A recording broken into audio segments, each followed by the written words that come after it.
So if there's one thing I always preach to the developers I coach, is that you don't have to know every single thing about X++ in order to be a good developer, right? You don't need to know, all the different classes, the whole AOT, all the different functions. You don't need to have that in your head as like a dictionary. But what you do need to know is the fundamentals of X++ programming, and one of those is object-oriented programming. So what I'll be doing is having a series focused on that, and I'll start off today with the first pillar of object-oriented programming, which is encapsulation. So the whole concept of encapsulation is where you have an object where you are controlling its variables, and you're preventing other classes from manipulating that data unintentionally.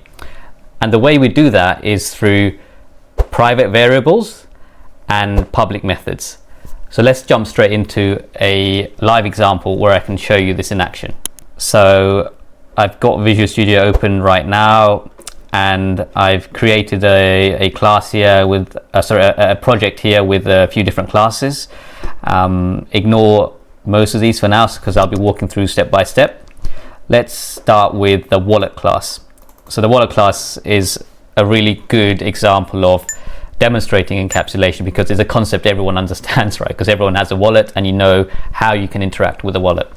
So let's start at the top. I've declared a class wallet, and within that wallet we have a variable called balance, and the important thing about this variable is that I've declared it private, which means that no other class can get to this variable.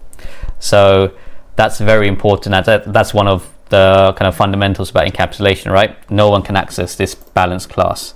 And then going on to the next method, we have a public method called new. This is where you initialize the wallet, and we've said, let's pass in an initial parameter called initial balance, where you're initializing your wallet. You're saying, I'm going to create a new object called wallet, and I'm going to say, when I create this wallet, I have the option to pass in initial balance. And so we are saying you have the balance here that you've declared above, and you are passing in the initial balance from what you passed in as a parameter. So that's your public new method.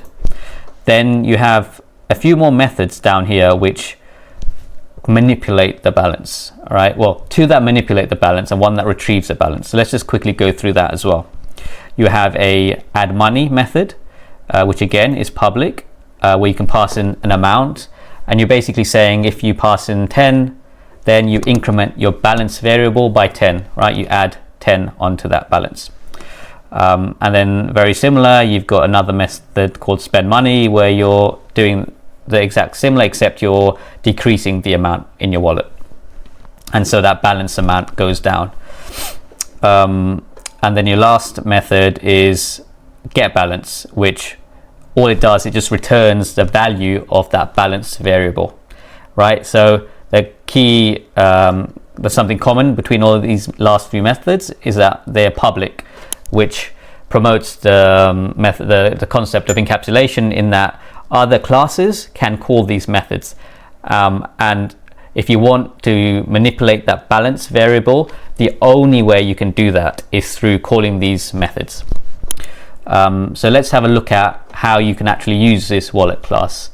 So what I'll do is I'll open a runnable class which I've created called wallet simple interaction. This is just a quick runnable class I've just thrown together, but I'll show you how you can actually use that wallet class. So we're going to start off by creating that wallet object. So you can see here I've created a variable called my wallet, and I'm basing that off the actual wallet class. And just for those of you that don't know, if I right click into here, I can go to the definition of the wallet, which opens up my wallet class. I can also do that from here as well, go to definition, and I'll do the same thing. But what you can see is if I right click on new, it goes directly to the new method, which is the method I'm calling from that class, and I'm initializing my wallet with that 500 amount. And then I'm saying, you know what, I want to add 200 to my wallet. So I'm calling the add money method, and I'm passing in 200 as a variable.